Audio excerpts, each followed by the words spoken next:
En esta sesión vamos a ver cómo podemos combinar más de una fotografía de un mismo escenario tomadas desde puntos de vista distintos. Este proceso se denomina registro de imágenes y por tanto necesitamos ver los distintos conceptos que entran en juego. En posteriores sesiones veremos las aplicaciones prácticas de todo esto. Pero para comprender cómo se realiza el registro de dos imágenes, en primer lugar tenemos que revisar algún concepto más sobre el modelo matemático de la cámara. Vamos a ver lo que se conoce como parámetros externos de la cámara. En concreto, a partir del modelo matemático podemos dividir los parámetros de una cámara en internos o intrínsecos y externos o extrínsecos. Los parámetros internos son los que ya hemos visto anteriormente. Recordad que estos eran principalmente la distancia focal, el ángulo de visión, los coeficientes de distorsión radial y la resolución de la imagen. Los parámetros externos son los que tienen que ver con la posición de la cámara con respecto al sistema de coordenadas externo. Vamos a ver esto en primer lugar en dos dimensiones, ya que es más fácil de visualizar. Supongamos el sistema de coordenadas de la figura.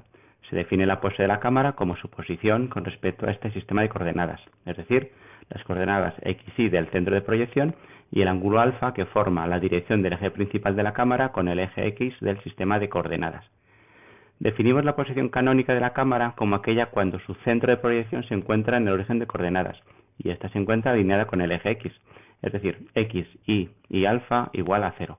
Entonces, para colocar la cámara en una pose concreta partiendo desde la posición canónica, en primer lugar tendremos que rotar la cámara al ángulo de orientación y posteriormente desplazarla hasta la posición final. Esto se consigue con una matriz de rotación seguida de una matriz de desplazamiento. Los valores c y s se refieren al coseno y al seno de alfa.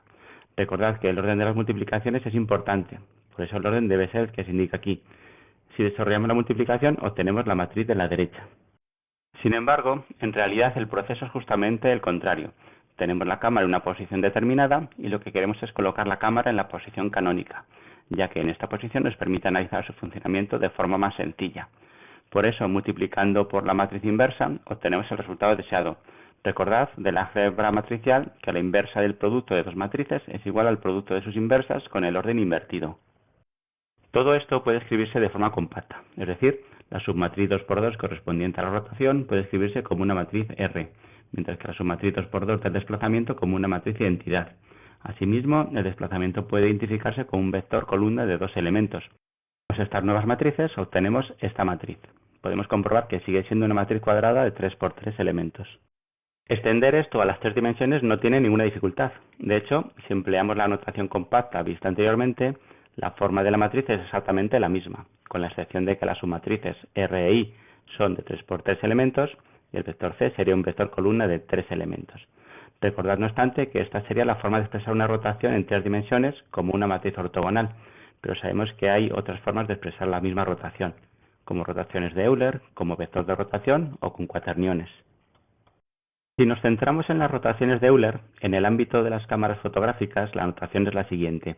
Con respecto a la posición de la cámara, el desplazamiento en el eje paralelo al de la cámara se denomina dolly, el desplazamiento arriba y abajo pedestal y el desplazamiento lateral drag.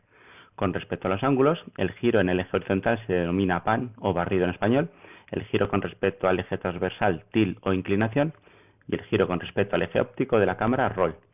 En este punto podemos comparar el efecto de zoom con el de acercamiento. Sabemos que si hacemos un zoom para reducir el ángulo de visión, vemos los objetos más grandes. Pero si nos acercamos al objeto también lo veremos más grande. Entonces, cabe la siguiente pregunta. ¿Es lo mismo hacer zoom que acercarse? En el siguiente enlace tenéis la respuesta. Pero, ¿cómo se visualiza cada uno de estos movimientos desde el punto de vista de la cámara? Esto es muy simple. Si consideramos como posición original la imagen de arriba, si actuamos sobre el ángulo horizontal, pan o barrido, lo que vemos es que el escenario se desplaza en sentido contrario al que giramos. En este caso, hemos girado la cámara hacia la derecha. Por tanto, tenemos la impresión de que el edificio se mueve hacia la izquierda de la imagen. Si actuamos sobre la inclinación, por ejemplo bajando la cámara, el edificio se mueve hacia arriba. Y si giramos la cámara en sentido antihorario, el escenario gira en sentido horario. Antes de continuar, una aclaración. En general, todos los programas consideran el ángulo roll igual a 0 cuando la imagen está grabada en horizontal. Y ya hemos visto que los ángulos próximos a 90 grados son peligrosos. Por tanto, procurad grabar siempre en horizontal, ya que tendréis menos problemas a la hora de trabajar con las imágenes tomadas. Una vez vistos los parámetros externos de la cámara, vamos a ver cómo podemos combinar dos imágenes empleando lo que se conoce como registro de imágenes. La idea es poder empalmar una imagen con la siguiente, para obtener una imagen más grande o equivalentemente con un ángulo de visión mayor. Pero para poder hacer esto es necesario que ambas imágenes hayan sido tomadas sin desplazar el centro de proyección de la cámara. Veremos el razonamiento de todo esto de forma matemática más adelante, pero podemos verlo aquí de forma visual. Fijaos en las fotografías de abajo. Estas han sido tomadas desplazando la cámara. Como puede observarse, las imágenes son distintas entre sí. Por ejemplo, la bola azul en la imagen de la izquierda desaparece detrás del cubo rojo en la imagen de la derecha. Este efecto de que las imágenes son distintas se conoce como motion parallax, y es la razón por la que los humanos vemos en 3 dimensiones. Y también es el fundamento del cine 3D o la reconstrucción mediante fotografías. Todo esto lo veremos más adelante. De momento nos quedamos con que, para lo que estamos tratando en esta sesión, necesitamos tomar las fotografías sin desplazar el centro de proyección de la cámara, que es justamente la función que realiza un trípode. De esta forma, podemos definir el registro de 2 imágenes como el proceso inverso al de las transformaciones geométricas en 2 dimensiones que hemos visto anteriormente. Es decir, tenemos una matriz H de 3 por 3 elementos, que permite realizar una transformación geométrica determinada. O visto desde el punto de vista matemático, si cogemos las coordenadas de un píxel XY dado en coordenadas homogéneas, las coordenadas del punto transformado se calcularían como el producto de H por P. Entonces, el registro de 2 imágenes consiste en obtener los coeficientes de la matriz que permite transformar una imagen en la otra. Las expresiones matemáticas que realizan todo esto queda fuera del alcance de la asignatura, pero el procedimiento es bastante simple.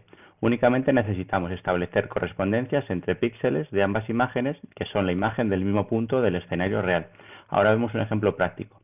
La formulación teórica nos indica que es necesario un mínimo de 4 de estas correspondencias, aunque cuantas más incluyamos y más repartidas por toda la superficie de las imágenes, mejor será el resultado. Y como ya os he comentado en 3 ocasiones, es imprescindible que ambas fotografías no presenten ningún tipo de distorsión radial. Como ya he indicado, el procedimiento se basa en la generación de correspondencias entre puntos de ambas imágenes. Aquí tenéis un ejemplo de 4 correspondencias. Por ejemplo, este punto y este son correspondientes. Y así con los otros 3.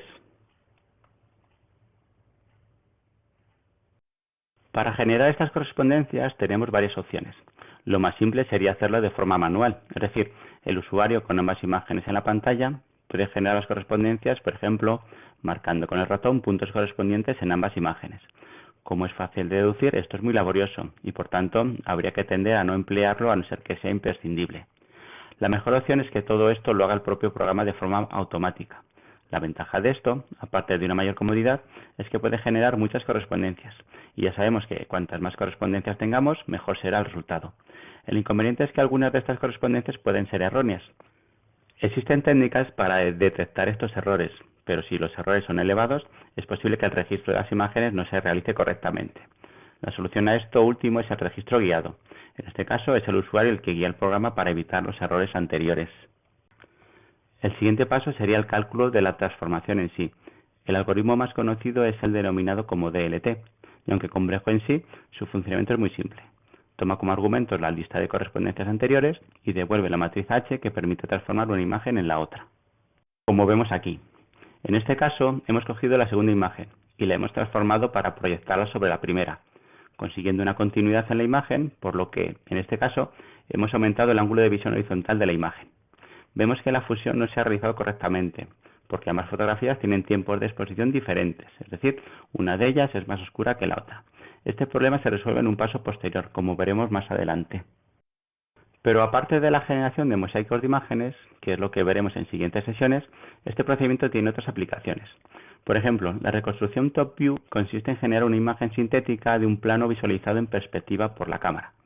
Para realizar esto, basta con marcar las 4 esquinas del plano, como vemos en el libro, y al realizar la transformación, vemos el plano como si lo estuviésemos viendo de frente. Otra aplicación muy popular en la actualidad es para la inclusión de información en la pantalla, como si estuviera dentro del propio escenario. Para eso es necesario conocer el escenario sobre el que queremos proyectar y también la posición exacta de la cámara con respecto al escenario. Esto solo es posible si empleamos trípodes con rótulas motorizadas, que permiten saber en cada momento cuál es su orientación. Recordad, ángulos, pan, tilt y roll, al tiempo que el operador de la cámara mueve esta. Por ejemplo, en este vídeo, fijaos en los rótulos de los países que están impresos sobre cada una de las calles. Estos rótulos son gráficos que el sistema imprime encima de cada uno de los fotogramas. Y si os fijáis, a la vez que la cámara se mueve, los rótulos se mueven también, para que siempre se encuentren sobre la misma posición dentro del escenario.